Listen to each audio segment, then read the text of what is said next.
Hi, this is Phil from underKG.com. Today we got Xiaomi Mi Pad, their first trial at the tablet market. So this is the Mi Pad. On the top is the Xiaomi logo with the front-facing camera, 7.9 inches with 2048, 1536 pixels of IPS display, which is the same size as the iPad mini. And there, on the bottom of the screen is a multitasking key, home key, and the back key, which illuminates when powered up. And on the right is a volume rocker with the power key, followed by the 3.5mm headphone jack with the micro SD card slot, and you will need a removable pin to remove the tray from the device. And on the bottom is a micro USB port with the speaker on the back, speaker grills, and the 5-megapixel camera with this microphone, Xiaomi logo, certification logos, and that's pretty much it. So this is a tablet. I'm not really familiar with calling one a copycat and whatnot, but we've gotten the impression that this kind of follows the trail of the iPad mini. So this is how they compare, along with the back. And since the iPhone 5C is a plastic version of the iPhone 5, there we've spotted some of the fun nicknames, such as the iPad Mini C, calling the Mi Pad, and looking like this. The camera and the volume rocker button kind of look alike.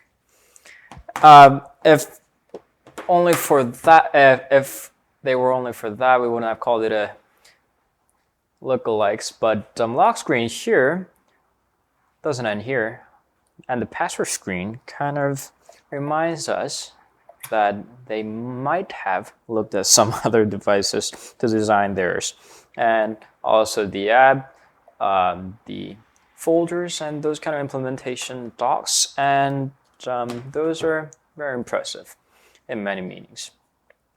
Aside from that, tablet has the latest MIUI and also the first MIUI version for their tablets, based on the Android KitKat.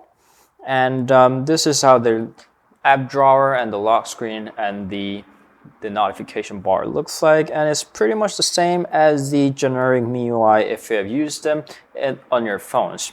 And it's got a MIUI version of 5.0. Update must be coming soon as they opened up their beta program for the later version of the MIUI. The design itself is very clean and neat, but we figured some of the bugs as we go to the printing section over here. It force closes. Just keep in mind that we have updated this to the latest version after their privacy issues. And when you go to auto running, which allows you to set up which of the apps are gonna be auto running, because the stock Android doesn't support that, and there's add auto start apps, and it crashes. We had to switch it back to the Chinese language and set it up there and revert it back to English to make it work. And now that we got it back to English, it doesn't work anymore. So those are kind of the bugs. We spotted some of the apps that doesn't run properly and crashes, but those are mostly Asian local apps, so you wouldn't have to mind. But that is definitely a minus from the software compatibility. Aside from that, it has the NVIDIA Tegra K1 built in. It's the first device to support that processor specifically, and 2 GB of RAM and storages ranging at 16 and 64 GB. Those are very high specs at its price, but we're not really sure if Xiaomi did a good job at optimizing the processor and the software. It lags when we go to a certain part of the software. Just keep in mind, this is a stock launcher. We didn't install anything else. It's even smoother in the third-party launchers as a Nova launcher. And another strange thing that we have noticed is when you go to YouTube, and we're gonna go to underKG channel, when you tap on an item, when you go watch a YouTube clip, and wait for the ad, skip, you can spot the lag over here. And also when you zoom in and out the video, you can see the lag. The lag disappears as you continue watching the video as it gets smoother, but this is definitely a bummer considering that this is a stock Google app. Those kind of the things that we were disappointed from the Mi Pad. The things that we did like was definitely its display. Ranging at a 4:3 ratio, this is a rare treat for an Android tablet. Most of them are 16 9 or 16:10, the wide display, which is more suitable for the video watching. And this guy, with the 4:3 ratio that we've seen on the iPad, on the iPads, is terrific for the web surfing or the reading an article, reading books, and holding on your hands, it feels a lot more safer, kind of balanced on your hand. And also the screen quality is terrific. We definitely loved it. And another thing is that the sound quality has gotten a lot better. The previous Xiaomi devices, although their earphones that they're selling from their homepage is pretty good, their sound quality wasn't bad.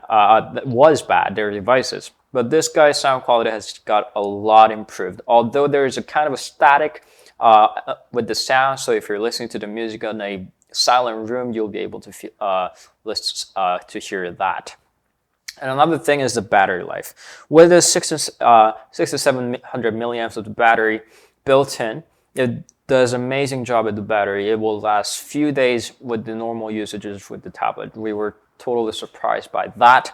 And those are the very good things. Aside from the bugs and some of the design glitches that we found on the devices, it's a good 4:3 tablet, Android tablet, which probably is the only 4:3 tablet on the market that is good, perhaps. The build quality coming from this good of a build quality coming at this price of a device is very rare to find. Although there are some of the design, say, authenticity problems and those kind of issues, this still is one of the best 4:3 ratio tablets in the market.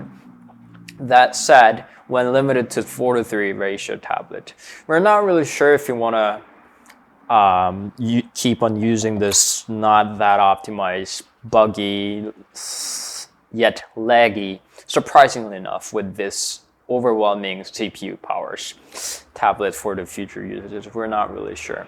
So if you're really looking for a 4:3 Android tablet, this could be yours. But if you're looking for the budget tablet that performs well, this might not exactly be your choice, especially along with the privacy issues that were recently drawn. They said they resolved the problem with the OTA update, but who knows if they're going to put it back with the later OTA update. So before then, and along with the other problems, Mi Pad, we couldn't totally agree on its pros. That's Xiaomi Mi Pad. Don't forget to subscribe to our channel, as we'll get more and more of this devices, whether it be Chinese, American, Japanese, whichever. And we also got an underKG view for your surrounding view experience for your devices, and Instagram, Facebook, Twitter to Google+. Those are our social media channels. Don't forget to subscribe. Don't forget to follow us on them, and we'll see you guys later. Thank you all for watching. Bye.